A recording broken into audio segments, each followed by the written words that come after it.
bem-vindas e bem-vindos ao podcast da Ciência com Afeto. Eu sou a Jaqueline Patrícia Silveira. E eu sou a Kellen Pascoaleto. E juntas conduziremos esse episódio. A Ciência com Afeto é um projeto coletivo que tem se dedicado a divulgar e popularizar o acesso a pesquisas científicas. Neste 14º episódio, vamos falar sobre relacionamentos abusivos e violentos a partir da trajetória de pesquisa da Priscila de Oliveira Parada.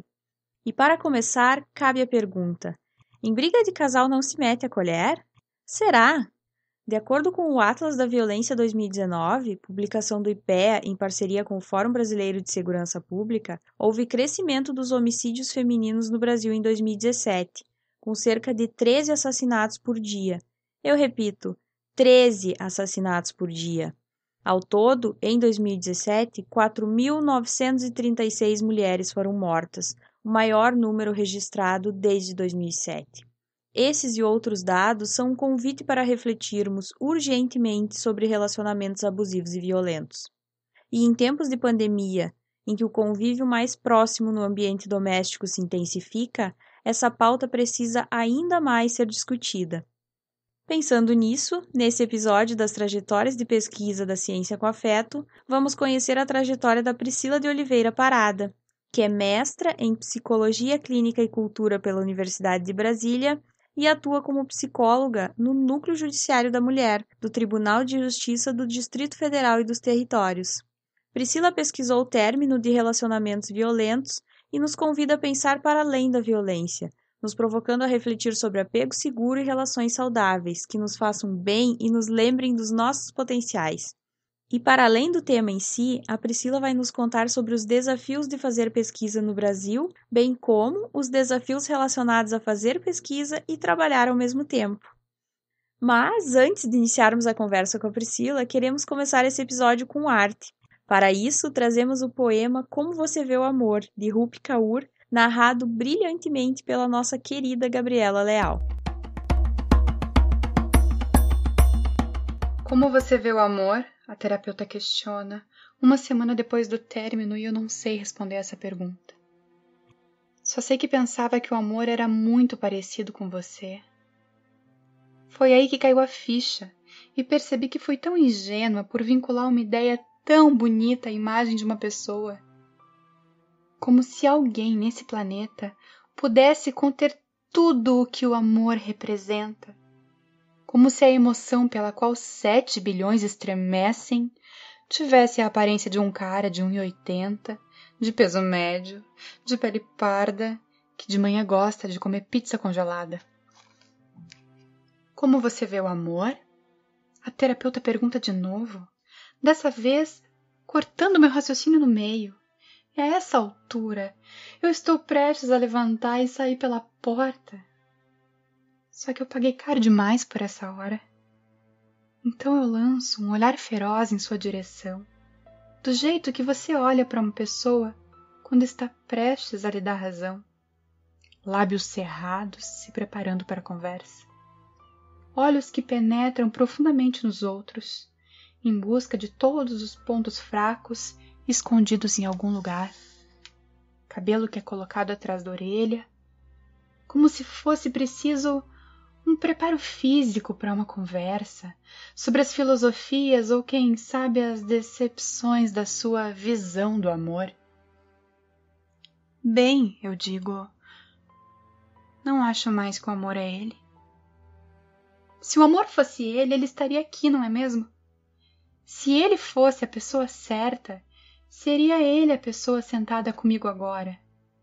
Se o amor fosse ele, seria simples. Não acho mais que o amor é ele, eu repito. Acho que nunca foi. Acho que eu só queria alguma coisa, me sentia pronta para me doar a alguma coisa que parecesse assim maior que eu mesma. E quando avistei alguém que parecia se encaixar no molde, deixei bem clara a minha intenção de transformá-lo na minha metade.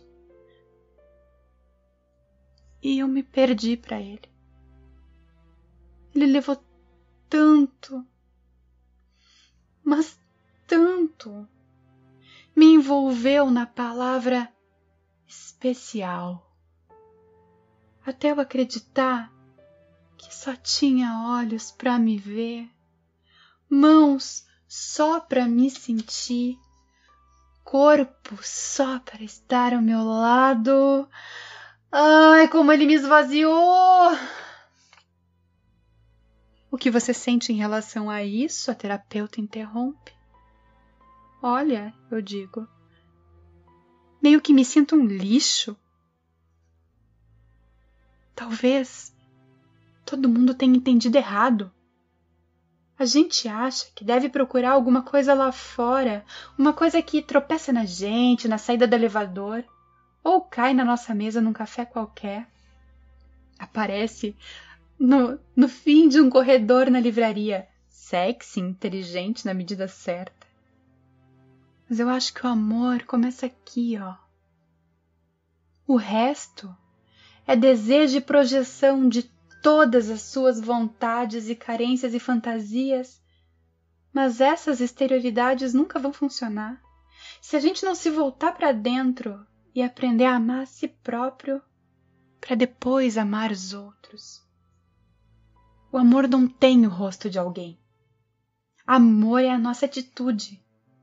Amor é dar tudo que você pode, mesmo que seja só o maior pedaço do bolo. Amor é entender que temos o poder de machucar um ao outro. Mas vamos fazendo o que for possível para que isso não aconteça. Amor é compreender toda a gentileza que merecemos. E se alguém de repente aparecer, prometendo se doar tanto quanto você, mas seus atos começarem a te enfraquecer em vez de te elevar? Amor é saber quem escolher.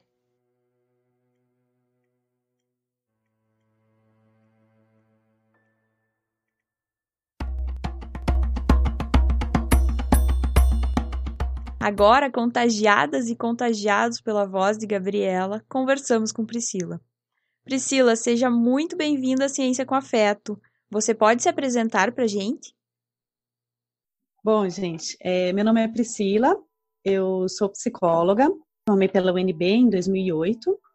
Eu trabalho atualmente no Tribunal de Justiça do Distrito Federal, dos Territórios, e trabalho hoje no setor, no Núcleo Judiciário da Mulher, que é um setor direcionado a dialogar, né, com as diversas políticas públicas, tanto dialogar dentro do tribunal, como as outras políticas públicas sobre temas concernentes à violência contra a mulher. Eu fiz o meu mestrado entre 2015 e 2017, na UNB, na Universidade de Brasília, no programa de Psicologia Clínica e Cultura. E o tema foi término de namoros violentos e transição para novas relações. Bom, desde que eu terminei o mestrado, eu ainda não engatei num doutorado, né? Depois do mestrado, eu auxiliei ainda a minha orientadora em alguns projetos de pesquisa relacionados ao desenvolvimento de intervenções preventivas para a violência no namoro, né? Mas ainda não engatei numa pesquisa assim mais longa. E atualmente eu estou dentro do NJM, né, onde eu trabalho. A gente está começando, está no processo, na verdade, de desenvolver algumas intervenções direcionadas à violência no namoro. E eu estou usando, claro, bastante coisa na minha pesquisa, estou bem feliz com isso. E para a gente começar a conversa, a gente queria que tu contasse um pouquinho para a gente como que foi esse teu ingresso no mestrado, o que te levou a ele, qual que era o teu tema de interesse, enfim. Conta um pouquinho para a gente aí como é que foi esse teu ingresso. Eu fiz uma opção, quando eu me formei, eu sabia que eu tinha interesse já em fazer pós-graduação, né, me dedicar à pesquisa, mas quando eu me formei, eu realmente tinha bem claro para mim que eu precisava ter experiência profissional antes. Eu não queria né, assim, entrar, às vezes, numa pesquisa de mestrado que não fizesse sentido para mim, que não tivesse... Bom, acho que eu não tinha essa elaboração toda naquela época. Eu só sabia que eu queria ter experiência profissional antes. De todas as coisas que eu ia trabalhando, eu sempre pensava em alguns temas que, quem sabe, eu podia pesquisar, mas nunca teve uma coisa que eu falei assim, nossa, que legal. E como eu tenho interesses muito diversos, minha atenção também flutua muito. Às vezes eu tô achando uma coisa muito legal, depois eu achei que aquilo já deu e mudo. E aí eu tinha até receio disso acontecer, né? Porque um mestrado, você tem que, né, não é muito bom mudar de tema no mestrado. E aí, quando eu achei que, opa, agora acho que é a hora de fazer meu mestrado, de engatar numa pesquisa aqui, foi justamente quando eu comecei a trabalhar com um tema que é o que eu trabalho ainda, né? Que é violência contra a mulher. Eu falei, cara, acho que aqui eu achei um negócio que eu quero trabalhar por muito tempo. Tem uma coisa aqui importante e diferente que eu tô sentindo. E aí, decidi, então, que realmente era o momento de buscar o mestrado. Priscila, e como que a tua pesquisa, assim, de certo modo, tu foi desenhando ela, e como que tu chegou nesse lugar, e num problema de pesquisa, enfim, algo mais... Quando ela se tornou de verdade algo que tu passou a pesquisar, assim, enfim, né, como algo efetivo, assim.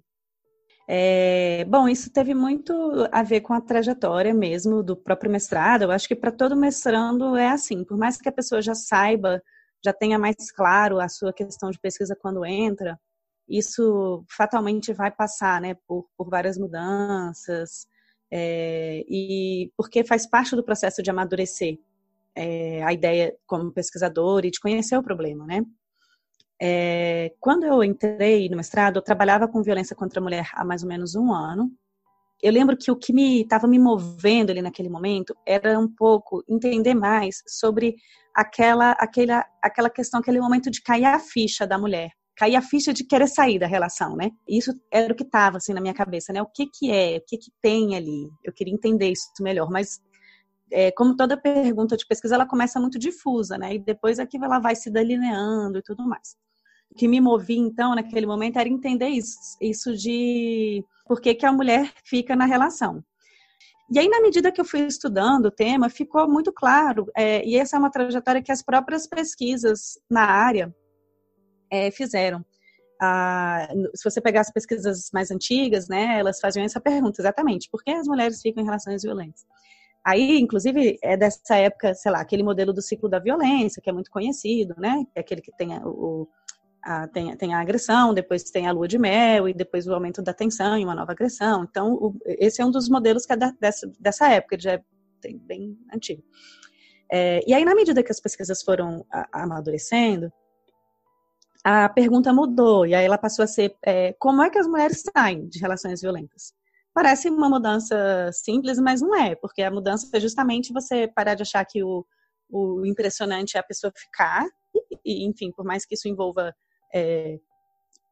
toda a questão, né, do sofrimento, mas o que passa a ser importante e impressionante é como é que ela consegue sair, né, que é o que de fato interessa. É uma pergunta com menos julgamento, é uma pergunta e que considera a dimensão do problema de uma forma até mais adequada, assim, né.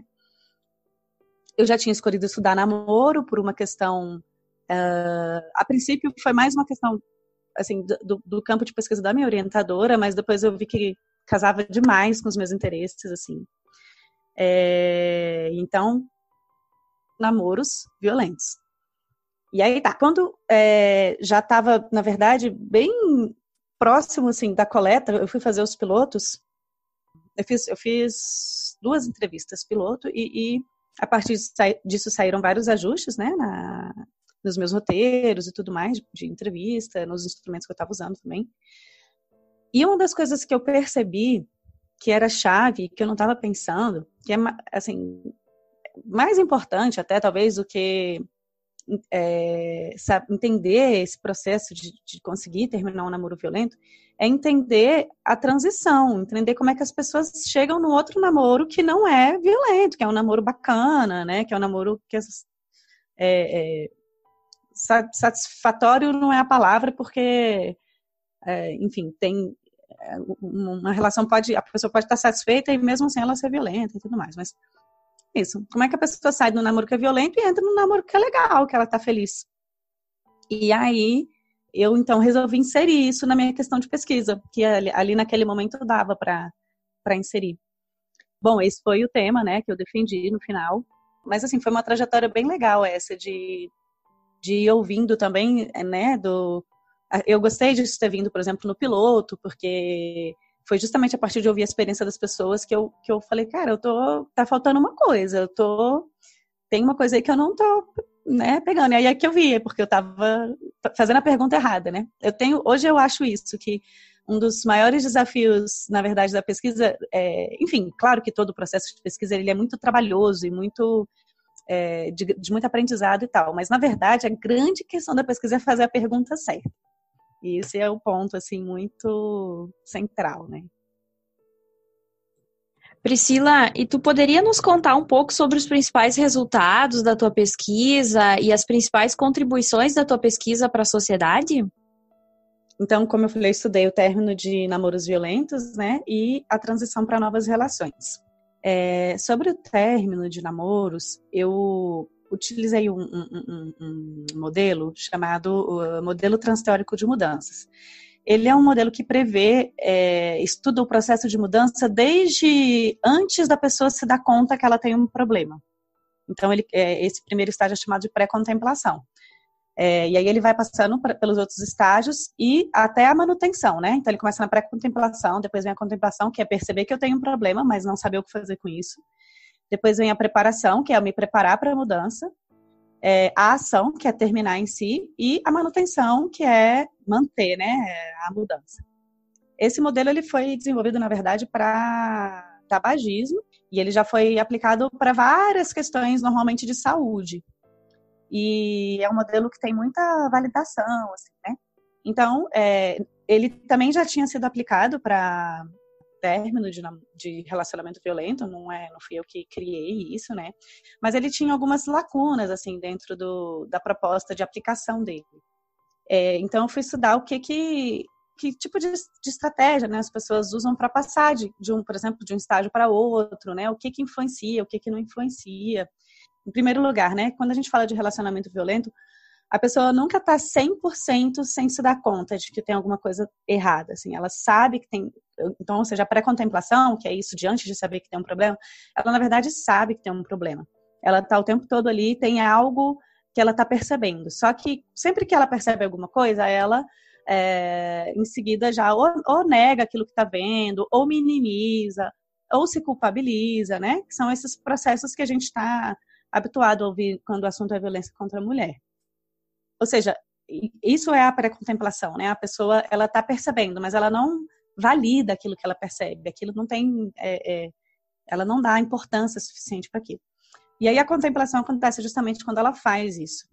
Ela passa a validar aquilo que ela está percebendo, né? E aí, uma vez que ela, normalmente o período de contemplação até a preparação, ele não é tão longo. O período maior realmente é o de pré-contemplação, né? Que é quando a pessoa não está ainda validando aquilo. A preparação, que a minha proposta, né, de aplicação do modelo é que ela tenha, a preparação ela tem dois momentos, assim. Um primeiro momento é um momento de tentar salvar ainda a relação, de tentar agir de uma maneira diferente. Então, e aí as pessoas podem usar diversas estratégias. Elas podem, por exemplo, deixa eu só fazer um adendo importante, né? Da pré-contemplação para a contemplação, as coisas que costumam ser importantes, né, para conseguir avançar.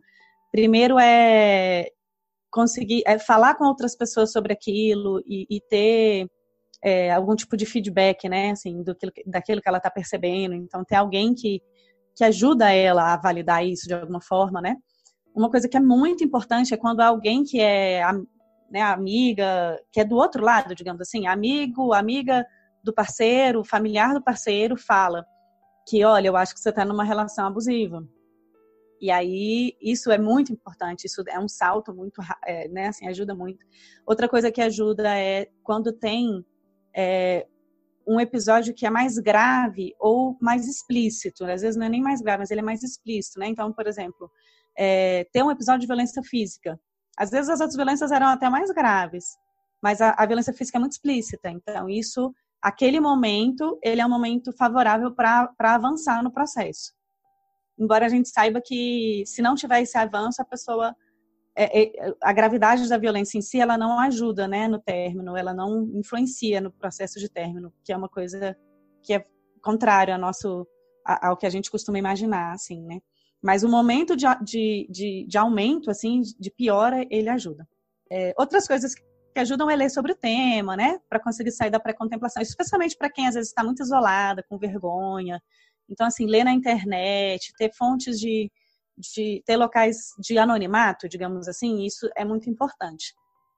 Mas realmente o principal lugar de validação foram as relações sociais mesmo, as amizades, especialmente as amizades, né? Preparação, então, ela tem esses dois momentos, né, como eu estava falando. O primeiro momento de tentar salvar a relação, ele pode ser, por exemplo, tentar devolver a violência ou pegar algum problema que está associado, tipo álcool, né? Então não vou mais fazer coisas que tenha álcool. E aí vai melhorar, né? Aí, enfim. Então são essas tentativas de ser assertiva, né? Dizer, eu não aceito mais isso. São estratégias, né? Que as mulheres usam nesse momento, que é de preparação. Então, nesse ponto, a gente tem duas saídas possíveis do modelo, né? Se o parceiro responde bem, você vai ter mudança na relação e aí a violência acaba ali mesmo. Não foi o caminho que eu estudei, então eu nem vou falar sobre ele, né? O que eu estudei foi o outro, quando o parceiro não responde bem. E aí você tem um segundo momento de preparação, que é uma preparação para o término.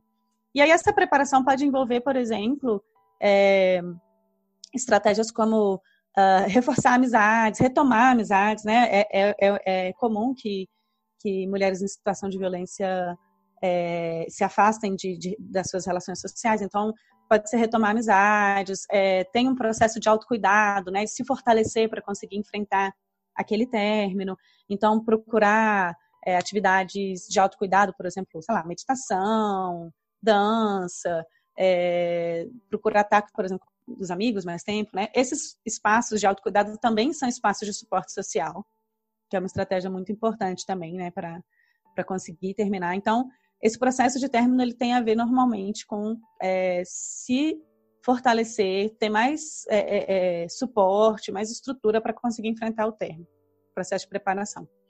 Quando, de fato, o término chega, uma coisa que a gente observou assim, dos dados foi muito interessante é que o término... Bom, a gente já imaginava, né, que o término não coincide com o fim da violência.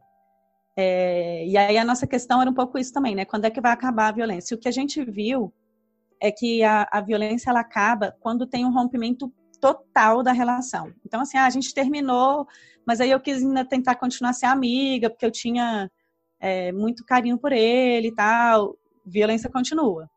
E aí é interessante que muitas vezes esse rompimento total, ele demanda a entrada de outras pessoas, de alguém da família, especialmente, né, a gente está falando de relação de namoro, eu estudei, no caso, jovens adultas.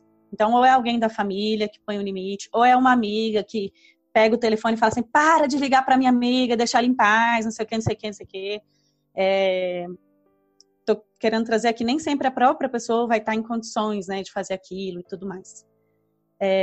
Enfim, ou também, nos casos que eu estudei não chegou a acontecer tanto, mas uma coisa que pode ser necessária aliás, não precisa nem chegar a terminar, né, para poder buscar essa ajuda, que é fazer uma ocorrência, pedir medidas protetivas, né, porque isso dá essa possibilidade de um rompimento total, um distanciamento total, né.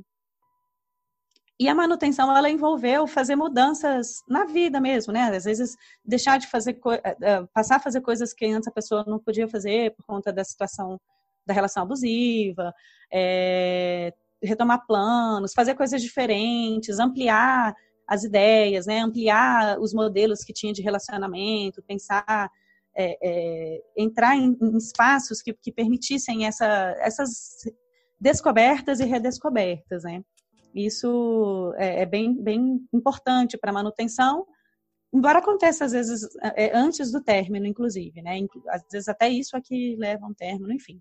A gente tem todas essas possibilidades, né? E aí, além dessas estratégias pessoais, eu também tive interesse em olhar para o contexto, né? Porque a gente não está isolado no mundo, né?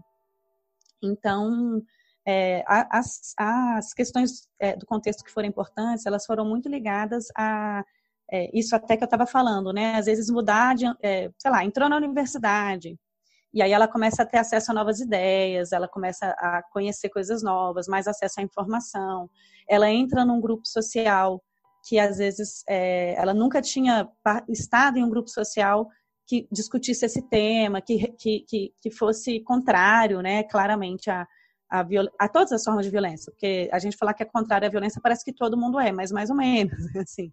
Às vezes, algumas formas de violência psicológica, especialmente, elas não são tão discutidas em todos os grupos sociais. Então, ela entra num grupo que fala sobre aquilo. Isso são questões do contexto que são muito importantes, né? Por outro lado, o que é barreira é justamente quando isso não está presente, né? Quando ela está isolada socialmente, quando o tipo de apoio social que ela tem não é adequado. E um ponto que foi uma barreira que eu não esperava encontrar e que chama muita atenção é que muitas vezes os pais apoiavam a retomada da relação, especialmente quando elas eram adolescentes, jovens. E aí o fato de estar namorando para os pais era uma garantia, por exemplo, de que ela não ia querer sair à noite, não ia querer ir para festa.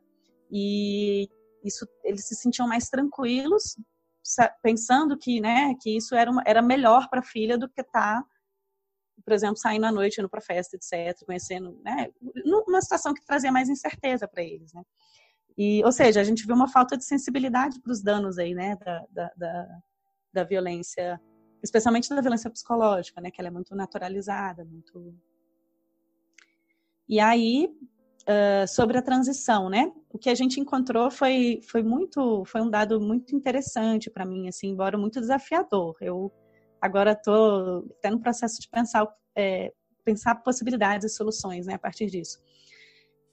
O que a gente encontrou é que todas essas estratégias que eu narrei aqui sobre o que favorece o processo de término, que tipo de estratégias as mulheres adotam, tudo isso foi super importante para conseguir terminar. Mas isso não influenciou uma transição favorável, necessariamente. Isso por si só não faz diferença para conseguir sair de uma relação violenta e entrar numa relação feliz, né, numa relação bacana. Ou seja, tem gente que sai, né, usa todas essas estratégias muito positivas e acaba entrando de novo num relacionamento novamente destrutivo, violento, né, abusivo. E aí o que a gente viu que fez diferença, que realmente foi importante, teve a ver com, primeiro, a pessoa conseguir desenvolver mais assertividade. Mas não é assertividade enquanto habilidade de comunicação, entende? Não é uma questão de dizer assim, para você ser assertiva, você precisa falar assim, fazer assim. Não é uma questão só de comunicar. O próprio conceito de assertividade, na verdade, ele é mais amplo que isso. Mas o que realmente elas conseguiram, né, desenvolver, que permitiu uma transição, né, favorável, tem a ver com aquilo que permite ser assertiva, digamos assim, o fato de eu conseguir acessar o que é que eu quero, acessar o que eu estou sentindo, acessar o que eu quero. E aí isso é que me permite ser assertiva, porque eu, né, enfim, eu consigo comunicar o que eu quero, porque eu consigo acessar aquilo que eu estou sentindo, que eu estou querendo. A gente viu que quando a transição foi para uma nova relação violenta, esse processo era muito complicado. A pessoa tinha muita dificuldade ainda de conseguir acessar os próprios sentimentos, entender o que ela estava sentindo. E aí, se não entendo o que eu sinto, eu também... É muito difícil saber do que eu quero, né? E aí, para conseguir comunicar isso, então, de forma assertiva, é mais complicado ainda, né? E a outra coisa que acompanhou o processo de transição favorável foi uma aproximação do apego seguro, né? Apego, hoje em dia está mais conhecido esse termo, é um termo técnico da psicologia. O apego, ele envolve essa maneira, ele é construído a partir das primeiras relações, né, com os pais, principalmente. E basicamente, assim, um apego seguro, ele é desenvolvido a partir de relações que têm responsividade, né, ou seja, que eu sei que eu vou ter resposta se eu precisar, e acessibilidade, né, se eu precisar, eu sei a quem recorrer. Então, quando a relação com os pais, ela tem essas características, ela tende a gerar um apego que é seguro. E o apego seguro já foi muito, muito estudado, né? Essas relações de apego. E já se sabe que está correlacionado com um monte de coisa bacana na vida. Quem tem apego seguro é mais empático, tem mais mais facilidade de lidar com incertezas, menos níveis de ansiedade menores, consegue estabelecer relações mais saudáveis. Isso já está bem estudado. E aí, quando essas características de acessibilidade, responsividade, elas não estão presentes nessa relação pais e filhos, né? A tendência é que se desenvolva um apego inseguro. E aí o apego inseguro, ele tem algumas subdivisões e tudo mais. E aí, enfim, ao contrário do apego seguro, normalmente são as pessoas que vão ter mais dificuldades no estabelecimento de relações, e aí dependendo do tipo de apego inseguro, com algumas características, e mais dificuldade em lidar com as incertezas, com as ansiedades, com os problemas em geral, né? E aí, então, o que a gente viu é que quem conseguiu fazer uma transição bacana também, uma transição favorável para uma relação feliz, saudável, né? Conseguiu diminuir o nível de insegurança do apego. Priscila, é muito interessante te escutar, porque vem várias questões, né, te ouvindo, assim, e entre elas, a gente fica pensando que, para além da questão da assertividade que tu traz como um ponto importante, né, de superação nesse contexto, eu fico pensando aqui, queria que tu comentasse qual que é o papel da autoestima mesmo, né, para que as mulheres consigam de alguma forma sair disso.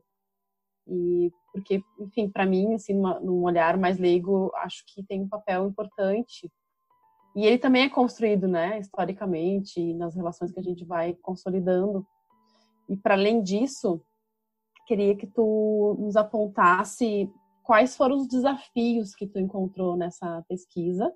Já trouxeste alguns, né, que tem a ver com, desde o pensar o problema de pesquisa, né, que sim, é um problema pensar o problema, e acho que, inclusive, entender, né, o que é o problema de pesquisa, né, o que se trata, acho que passa por aí também, né, e quando a gente chega nisso, tem todos os desafios. Então, para além desse, queria que tu comentasse com a gente sobre o teu campo mesmo de estudo, né?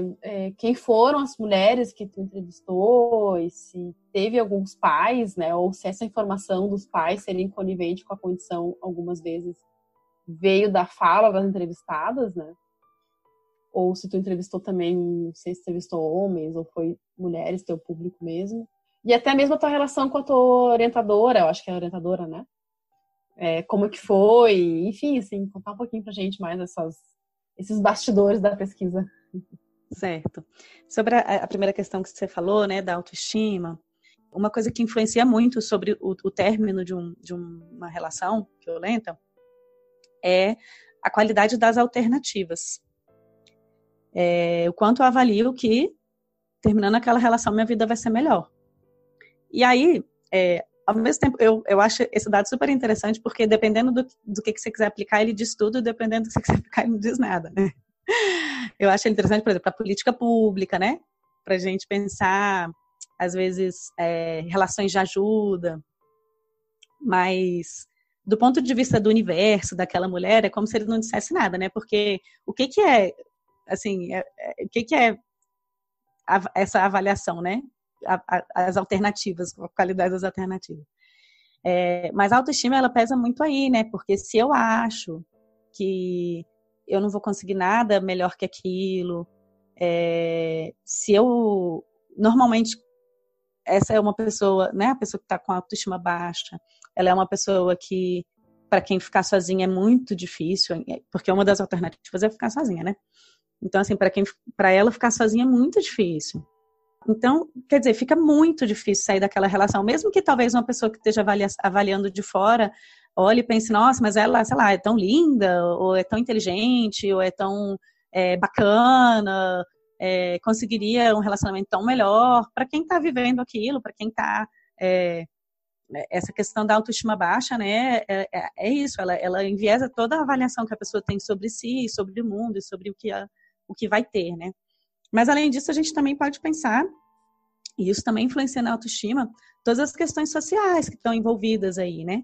Porque isso até já é uma das limitações, né, da pesquisa. as mulheres que eu entrevistei, elas eram de classe, assim, de classe C para cima, né? Classe A, B e C.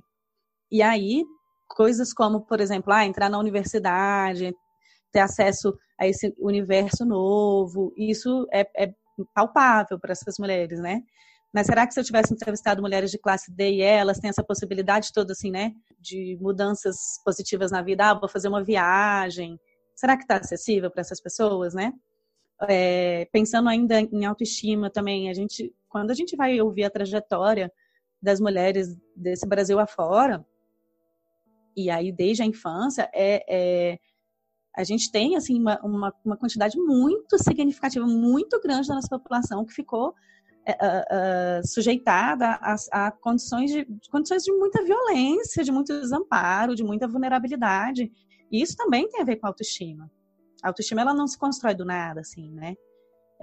Então, são coisas que estão perpassando, que estão permeando essa possibilidade, né? De saída de uma relação, de construção de possibilidades. Porque uma coisa que é muito básica, assim, para eu construir qualquer possibilidade na vida, é eu acreditar que eu tenho, que eu vou conseguir, né?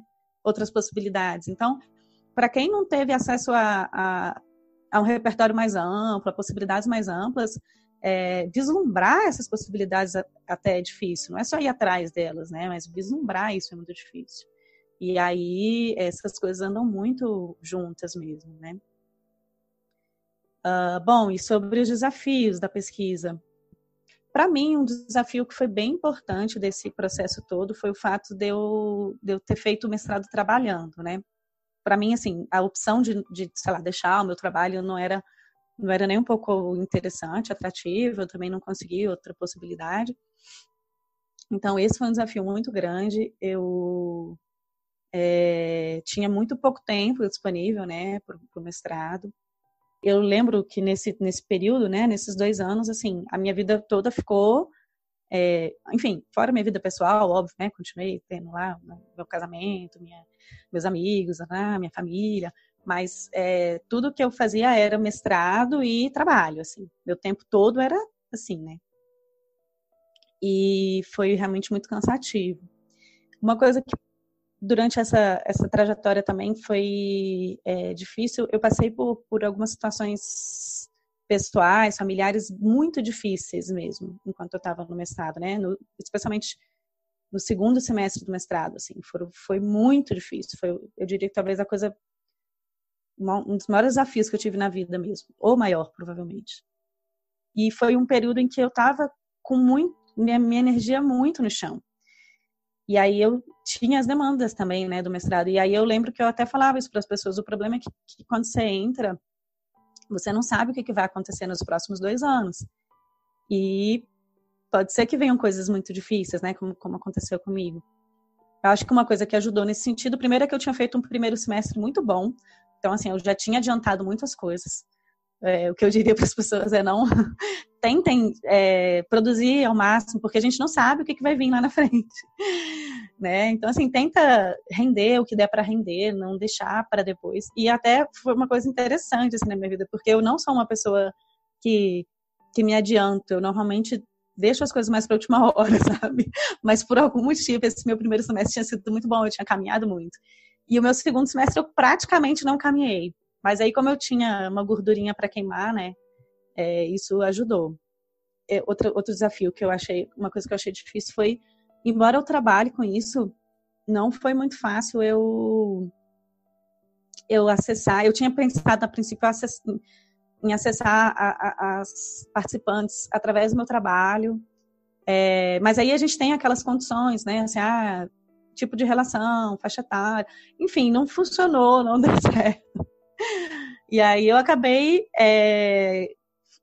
mandando mensagem por WhatsApp, pedindo para as pessoas repassarem e para que as pessoas entrassem em contato comigo, né?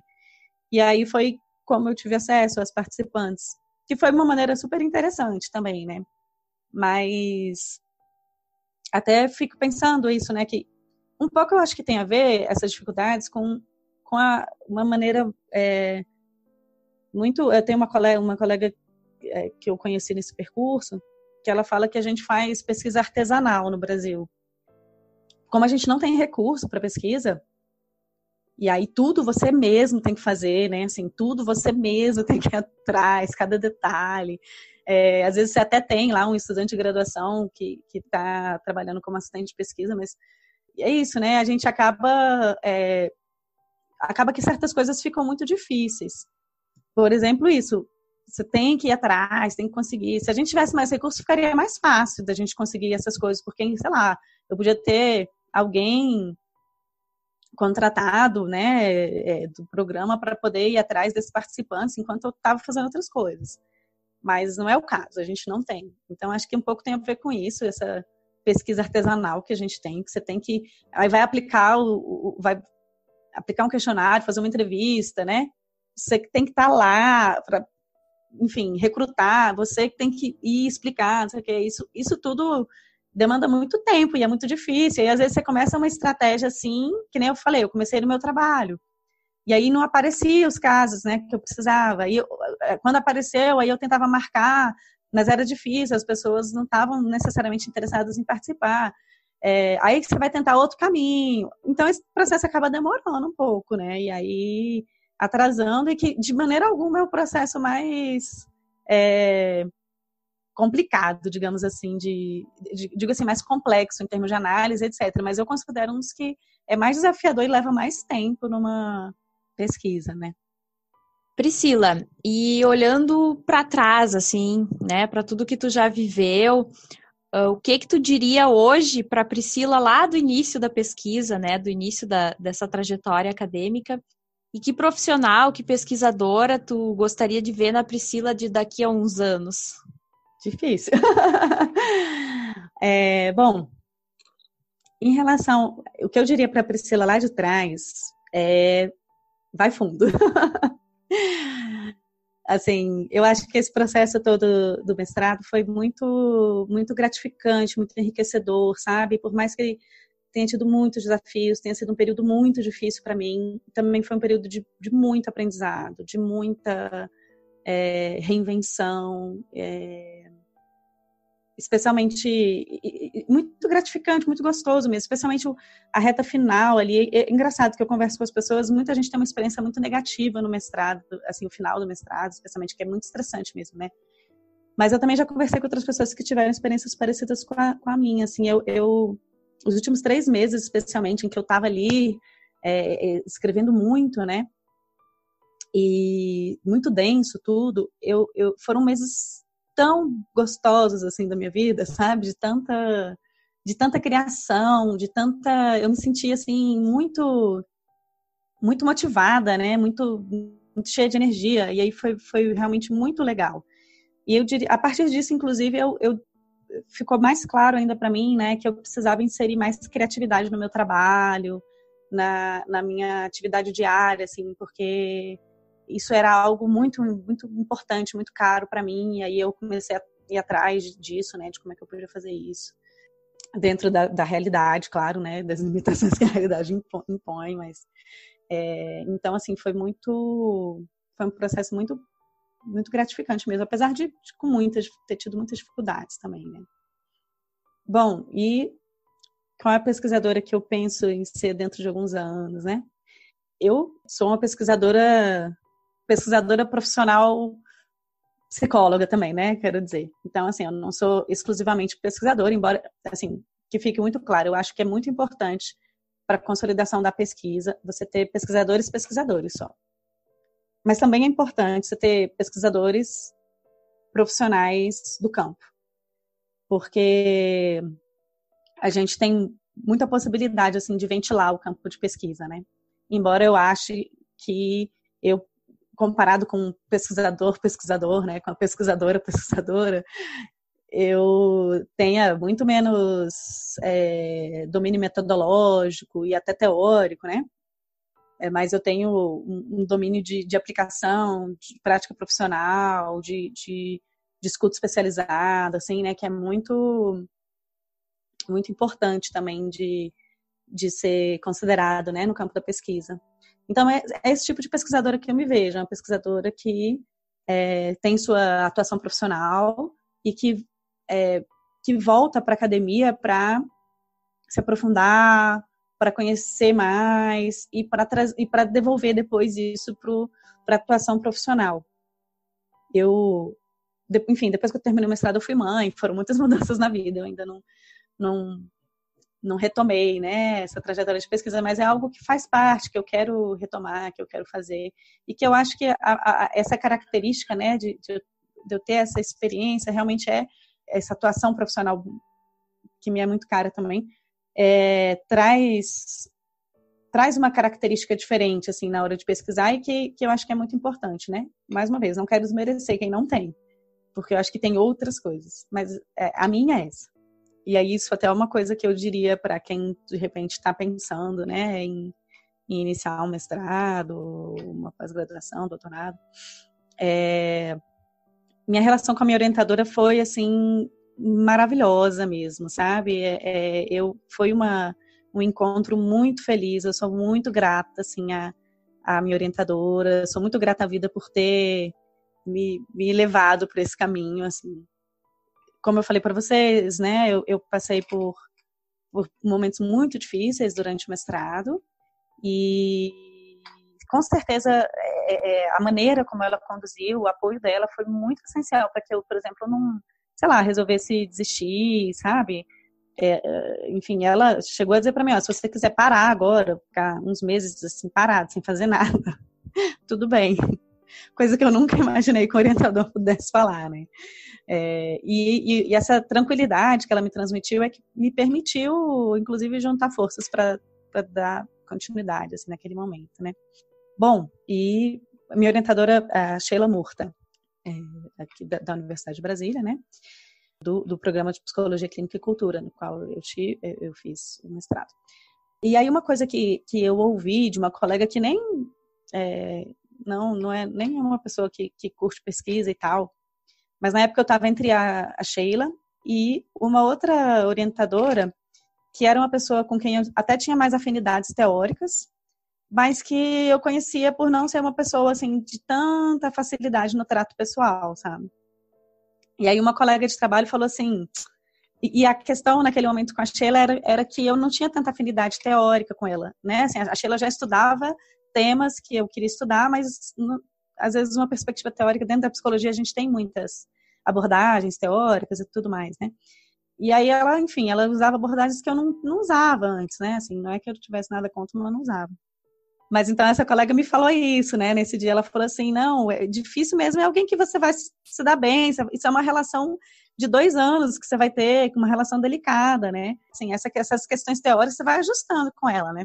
E aí foi, de fato, um desafio que a gente teve durante o processo de mestrado, e que eu já cheguei disposta, assim, a encontrar os nossos interesses comuns, né, em todos os sentidos, tanto de questão de pesquisa, como de referenciais teóricos.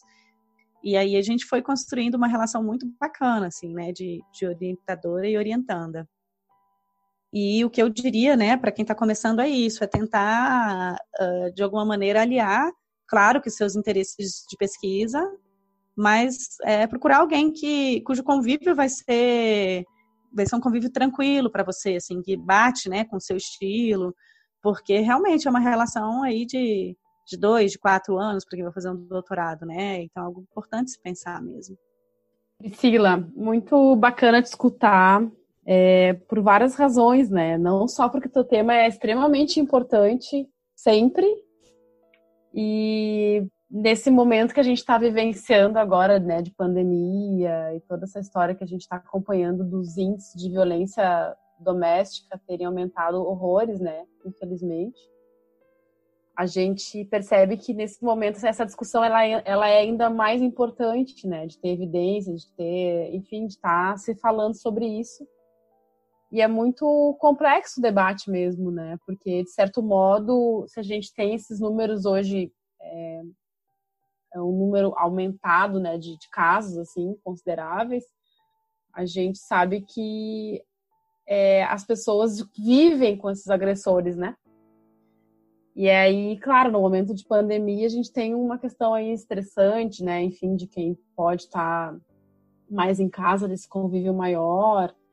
Enfim, queria que, para a gente fechar assim a nossa conversa, a gente fazer um link um pouco da atualidade, já que também que, para além da pesquisa, tu tem uma atuação profissional, né, nessa área que, de certo modo, te coloca em contato com muitas questões, e não só com as mulheres, mas também com os homens, né, agressores, por um certo momento, pelo menos eu sei que tu teve uma atuação nesse sentido. Uhum. Como é que tu vê hoje esse momento, assim, que a gente está vivenciando, toda uma perspectiva que ainda está colocada, né, por exemplo, daquela expressão tão comum, né, briga de marido e mulher não se mete a colher, isso a gente pode transpor para relações de namoro, né, ou mesmo outras, que ainda é um tabu, né, acho que infelizmente não está dado, e é algo tranquilo que a gente sim precisa se conversar, precisa falar e acolher, né, e não só as mulheres, entre as mulheres, mas a sociedade como um todo, assim. Enfim, queria que tu pudesse fazer um fecho, tentando conectar um pouco do que tu conseguiu estudar e com o que tu está vivenciando agora, que, de certo modo, como que está enxergando esse momento, assim.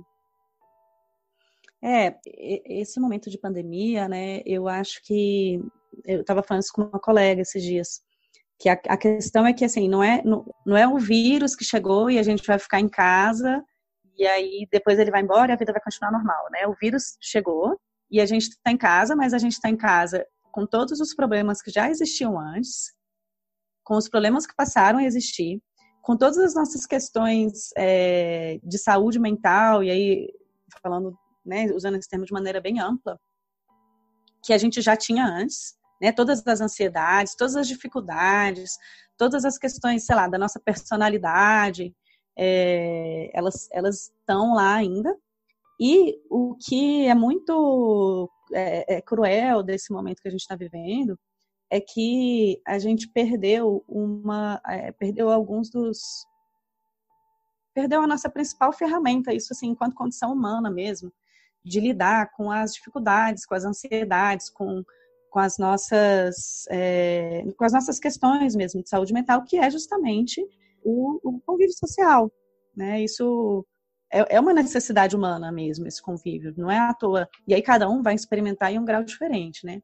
Mas não é à toa que muita gente não obedece, muita gente adere às vezes a ideias que são absurdas, né? Mas é porque você alia ali uma situação de uma ansiedade extrema, né? De uma dificuldade, enfim, todo esse contexto também político, né? Que a gente está vivendo, que traz muita insegurança. Então é isso, o vírus, ele veio, né?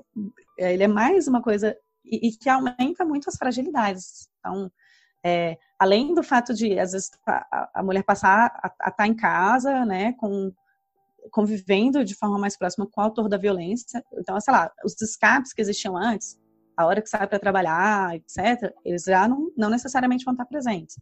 Você tem o estresse, que aumenta muito também, assim, os fatores estressores aumentam muito, né? Então, primeiro esse que eu falei, só o fato em si da gente não conviver com outras pessoas é um estressor por si só. Isso porque essa é uma necessidade humana, de maneira geral, assim, né? Tem gente que pode até tirar isso de letra, mas a maioria das pessoas vai sentir. Fora as questões relacionadas à renda, a muita gente perdendo emprego. E aí, né, enfim, quem não perdeu o emprego, às vezes diminuiu muito a renda. Uma incerteza muito grande, né? A incerteza é uma das coisas que mobiliza muito a ansiedade, mobiliza muito o estresse, e para as quais o convívio com outras pessoas seria um ótimo antídoto, mas a gente não tem ele disponível. Além disso, você tem essa questão da mulher dentro do ambiente doméstico, familiar, que tá gritante e evidente, né? Essas disparidades de tempo mesmo, dedicado ao trabalho, ao cuidado dos filhos, ao cuidado da casa. Esse também é um estressor muito grande, porque o fato de não contar mais, por exemplo, com as escolas, né? Porque era um momento, às vezes, que permitia desenvolver outras atividades. Isso também é uma coisa que entra, né, nesse caldeirão. Todos esses fatores que são esses fatores sociais, né, que não necessariamente têm a ver ali diretamente com aquela relação, mas que trazem, digamos que vão trazendo mais ingredientes a esse caldeirão aí de coisas que de alguma maneira influenciam, né, influenciam a violência, influenciam a violência nas relações. Não, que fique claro, não são as causas da violência, né? Então, sei lá, perder o emprego não é causa da violência, mas é um fator estressor, é algo que traz uma dificuldade a mais para lidar, né? Enfim. E esse é um momento que realmente é muito delicado. Na verdade, muitas dessas coisas não são novidades. A gente já sabe que quando há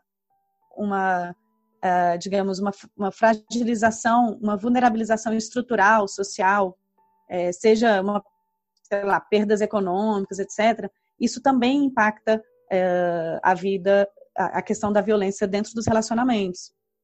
Mas, novamente, não é a causa disso. É mais dentro desse caldeirão de problemas, esse também é um que está lá presente, né? Se a gente for pensar em causas, aí elas também são várias, mas só para a gente tentar um pouquinho fazer esse gancho, né?